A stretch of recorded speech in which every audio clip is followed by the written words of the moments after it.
Okay, here I am at WCD Garage in Boston, Massachusetts, and there is the little Studebaker. It still has those wheels on it for an alignment, but Bob can't align the car until the hood comes back from the paint shop. They found a run in the paint, and so they wanted to have it touched up, and that's in Rhode Island. So it's supposed to come in Friday or Monday, and then Bob will be able to get the hood on and it all set up for alignment, and then he can start driving it. So since I was here yesterday, he finished putting on the trunk trim. It was being buffed while I was here, and so you'd think everything looks new, and it does.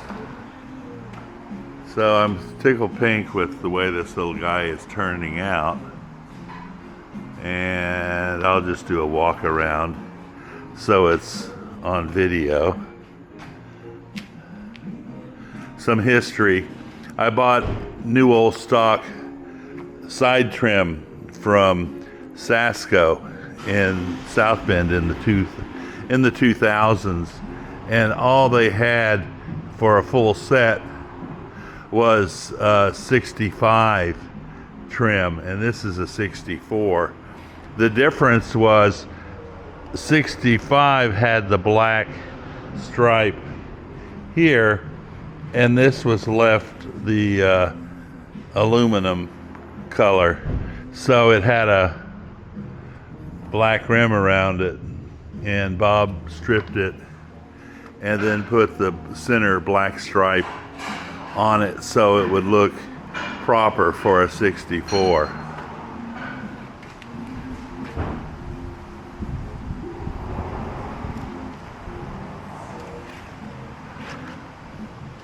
This is a hardtop model. So by hardtop, it means the B-pillar doesn't exist. If you roll all the windows down, it's an expansive view with no obstruction in the center door.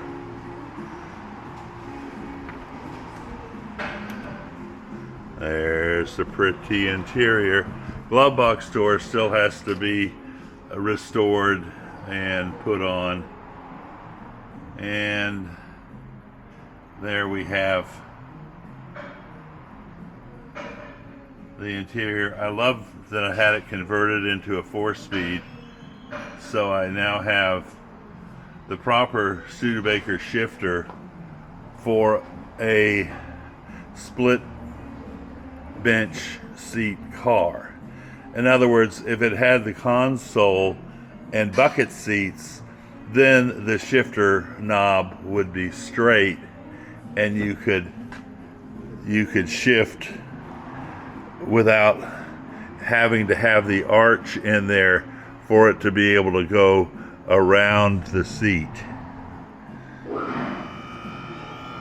This is original material from October 31st, 1963 was the final assembly date on this Studebaker.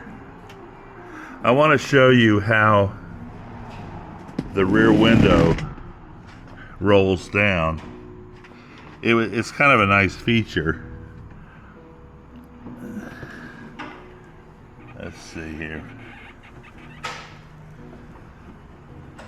There you go.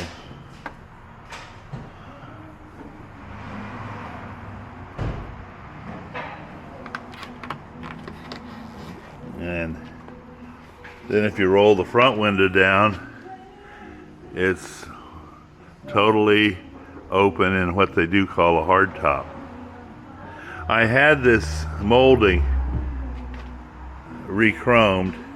It's die-cast pot metal, and Paul's Chrome did the re-chroming on it. They're not cheap, but pot metal is hard to chrome. Now, this car has been sitting for a while and it hasn't been washed, or so everything you can see fingerprints and things, which is fine because it's still waiting for completion. But you can see the paint has a great shine to it because it's a clear coat system, 2-stage as they call it. I used to sit right back there behind my grandmother, and she would take me new clothes shopping. Every school year, her task was to get my brother and I into new school clothes, because as a kid you're always growing. And so that's how I would ride back there. And I always was a car guy, and I always loved this Studebaker. And I told my grandmother, please, Grandma, don't sell the car. Give me first chance. Because I knew she held on to her vehicles for years and years. And sure enough, in 1990, she called me up and said, come get your car. And so I was able to take possession of this car in the early 90s.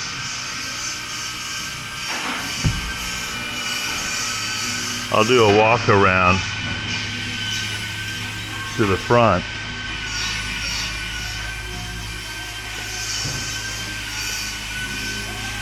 It has a 289 Studebaker engine that's been bored 60 over, so it's 299 cubic inches. And for the Avanti program, Studebaker knew they needed a high performance engine, but they couldn't afford a whole new block, so they ended up going out and buying Paxton products to get access to their superchargers. And this supercharger is known as model number SN60, which stands for short nose, because this blower body is based off of the McCulloch supercharger, which had the variable speed pulley in front. And Andy Granatelli and his brothers bought Paxton in like 59 or so, and they simplified the supercharger by getting rid of the front complexity stuff and putting in a fixed pulley system. So this motor is designated an R2, which stood for Studebaker's supercharged 289 cubic inch motor. So it's known as Avanti powered, and I'm going to temporarily show you. There's the badge, Avanti supercharged. It's I call it Studebaker jewelry. It's some of the prettiest jewelry.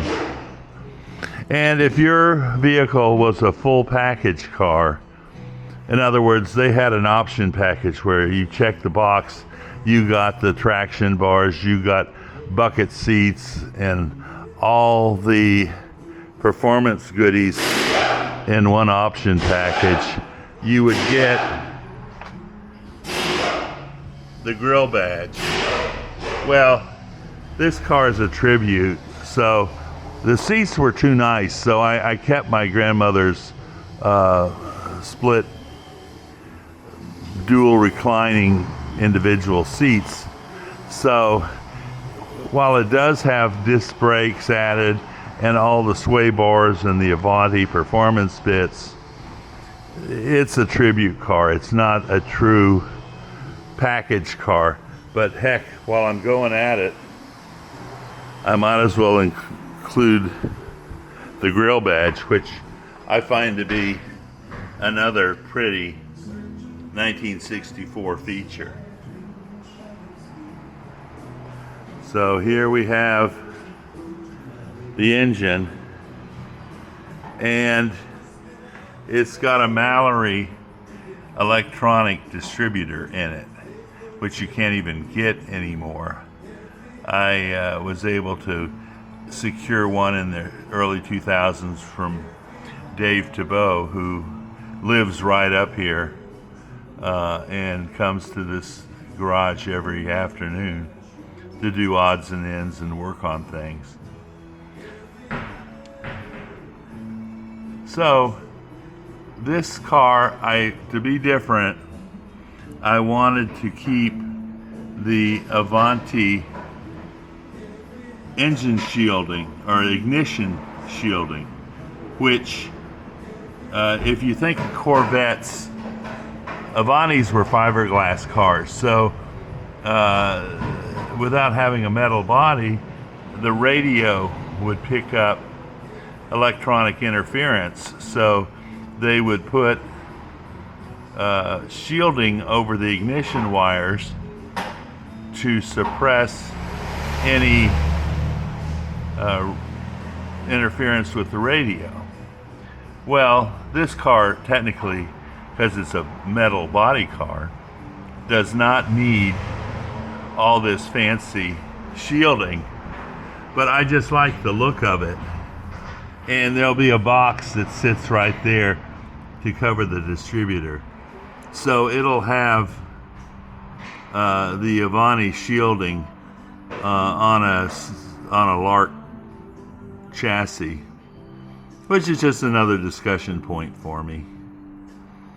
So I am totally thrilled with the way everything's turning out. And we're nearing completion. Another feature I'll just talk about that's rare is these are Paxton product high output pulleys. In other words, this pulley is smaller, and on the crankshaft down below is a bigger pulley, which causes the blower to be spooled at a higher speed than it would with a conventional pulley system. So you get more boost at lower RPM, and you don't have to rev everything so high to get a nice pressure system. As an example, I'll show you, if I don't trip and kill myself, here is a conventional pulley. You can see it's a bigger diameter, so it would spin at a slower speed in the RPM range that the motor is running. There's always plenty of parts, things to see and do around here. So I will say that I still have to get my rear mirror added, but everything is coming together.